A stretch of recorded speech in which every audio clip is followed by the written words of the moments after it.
नमस्कार मु राजेश स्वागत कर नुआ भिडियो तेबे आसतु आज एक नुआ टॉपिक उपर कथा हेबा। टॉपिक टी बहुत गुरुत्वपूर्ण एवं खास। तो आज गोटे गवर्नमेंट ऑफ ओडिशा तरफ गोटे डिक्लेरेशन आसी जो माने भी +2 करिसंती तो से माने चाहिए बीईडी करि परिबे।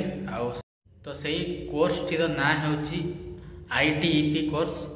तो सही कोर्स फुल फॉर्म होची इंटीग्रेटेड टीचर एजुकेशन प्रोग्राम। तो जहाँ द्वारा कि +2 जो मैंने करिसंती तो से माने मध्य बीईडी करि परिबे एई कोर्स माध्यम रे जोटार पूरा कोर्स ड्यूरेशन रही 4 वर्ष। तो आपण को एबे आउ +3 सरीबा परे बीईडी करूथिले तो सेटा आउ करिया को पड़िबनी। तो आपण माने चाहिए आईटीईपी कोर्स माध्यम रे आपणकर बीईडी क्वालिफाई करि परिबे। तो एटा केतेबेले आसले जेतेबेले कि आपणकर गवर्नमेंट ऑफ इंडिया द्वारा जो नुआ शिक्षा नीति लागू है ओडिशा रे। तो सही उपलक्षे स्टार्ट होगा जाऊँगी जो कि बहुत सारा छात्र छात्री मैंने तो से बेनिफिट पाइबे। तो जदि आपको ये इनफॉर्मेटिव वीडियोटी भल लगी ताहले मोर चैनल को सब्सक्राइब करूँ, पाखे बेल आइकन को प्रेस कर दिंतु। रहुची नमस्कार, जय जगन्नाथ।